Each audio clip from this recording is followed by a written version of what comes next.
Salad TV. Rock Salad TV. Rock Salad TV. Rock Salad TV. Rock Salad TV. Rock Salad TV. In the Land of the Blind, I think you just did a video for that. It centers upon flawed leadership. Leadership that if we can even call it leadership.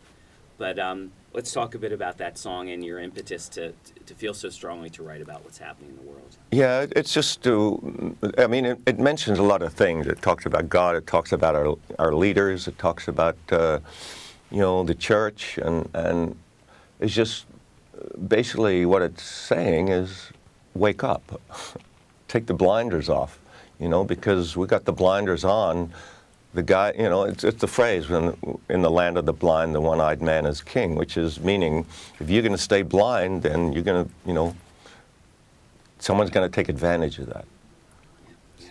There's a great lyric in Orpheus of the Underworld, the future in exactly what I thought it would be. Where do you see us heading? Are you optimistic? What is that line? The future in exactly what I thought it would be. Thought it used to be. Thought it used to be, yeah. Exactly. Yeah, I used to be very hopeful for the future. I mean, that's just, I'm not so hopeful now, but I used to be, And it's really, Orpheus is really one of those songs I wanted it to be interpretive, people be able to kind of read into it what they could. 10-minute epic. It is. I just wrote till I stopped, till I didn't have any more verses, I didn't really kind of limit. I didn't go, this whole album, I didn't go, well, it needs a hook. I mean, I just wanted to write and let it be what it was. And it's unusual for me because I'm one of the hook guys. It's very Dylan-esque. Well, Dylan is a big influence for sure. And he to me is the greatest music writer of any rock generation, absolutely, without question. And so yeah, I'll pinch a bit off Dylan and a bit off the Beatles. And you're pinching from the best. Yeah, why not pinch from the best? Fuck. If your fans could take away one message listening to the record, what would you like them to take away that would hit close to home? Fuck Rick Springfield.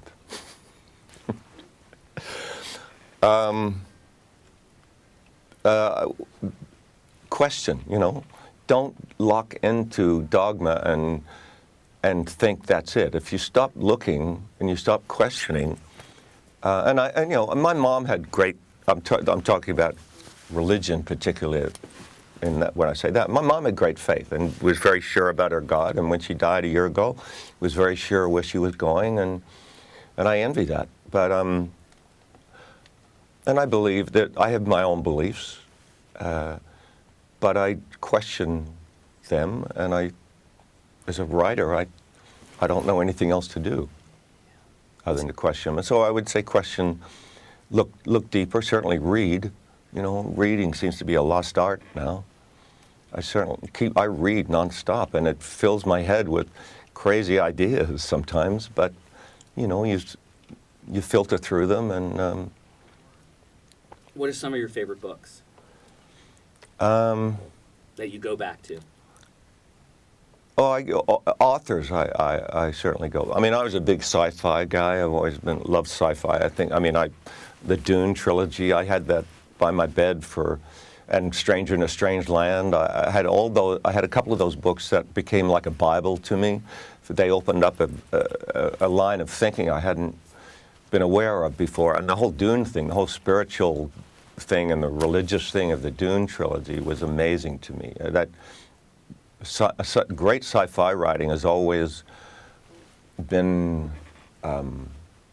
very, very almost like therapy to me, because it's not just space opera shit. The great writers go deep, like Frank Herbert did, and certainly Heinlein did, and so I was a big Arthur C. Clarke fan. I loved his view. He was a big atheist, Arthur C. Clarke. He thought there's a wasp in Australia that he, because he lived in Sri Lanka, which used to be Ceylon, which is closer to Australia than certainly England, where he was from. But there was this Australian wasp that buries its young in the abdomen of a certain spider, so that when the young hatch, they can eat their way out of this living creature's abdomen. So basically, they consume this spider from the inside out.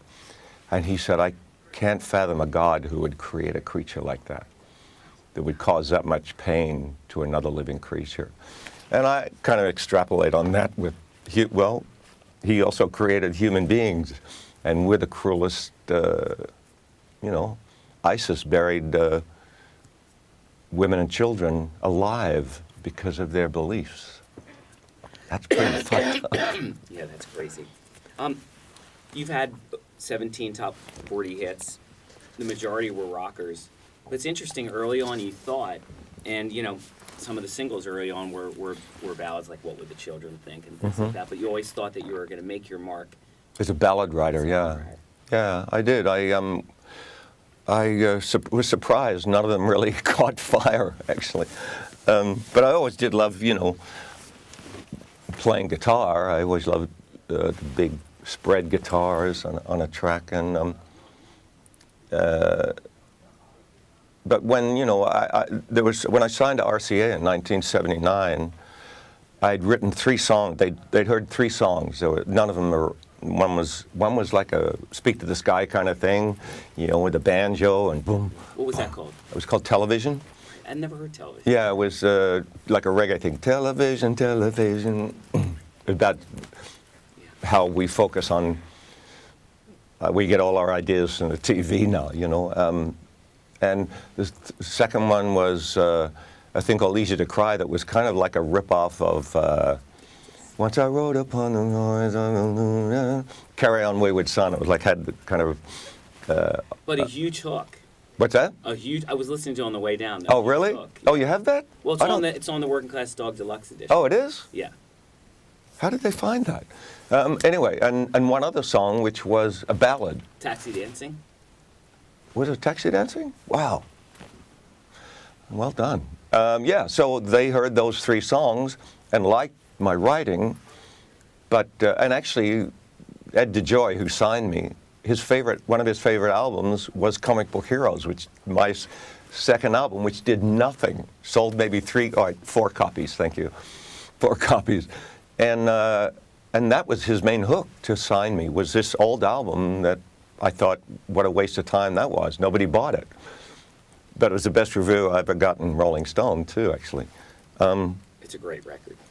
Yeah, I have mixed feelings about it, for sure. But yeah, what are your mixed feelings about that? The songs are fantastic. I think, I don't know, I had a tough time recording it, and was still trying to find my voice, my vocal range and stuff, and I hear a lot of awful notes, and I was really unsure about, should I push this teen thing or should I go the other way where my soul really wants to go? And so it seems a very Jekyll and Hyde album to me. Great solo on Believe in Me, though. Beautiful solo. Oh yeah, well thanks. Well, that's my SG, which I still have. And played in Ricky and the Flash, and wrote Jesse's Girl on, and it was my first good guitar. I bought it in Australia when I joined Zoot. I still have the receipt. Now you painted it white, but you brought it back to its regular color? When I joined joined Zoot, they were dressed in pink. They were a teen band. And so I painted it pink. It was originally the red, the mahogany, and I painted it pink. And then I said, we've got to drop this pink thing. It's really not cool. So I painted, then we dropped the pink thing, and I painted it white. And it was white for pretty much till, all through my career over here. And then one point, I had scratches in it and everything, and it wasn't the original thing, so I just had it redone back to its original red, and it's beautiful guitar. It's my favorite guitar. Yeah, you played it on my record, and it's fantastic. Yeah, I love SGs.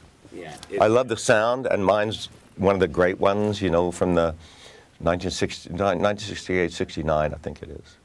Mick Jagger has people play a game with him where he says, of all the songs they've written in the Stones, he can at least give you some of the lyrics for any song you ask him. So I'm gonna. Oh, I'm not that guy, dude. I still have frigging, cheat sheets on for my old songs. I'm gonna test you with a few. First one is One Broken Heart. One broken heart, I know it cuts like a knife. One broken heart, no reason to give up on life. Okay, you did Thank good you. with that. Why Are You Waiting? Why are you waiting? What if I fail? You won't fail. Why am I waiting? What if I fail? You won't fail. You won't fail. I don't remember verses though, but I certainly remember the hooks. Do You Love Your Children? Well, I really need to know. That's it. Do you love your children? Yes, I really need to know, I think. I don't know. I don't know that one. Tonight. Tonight?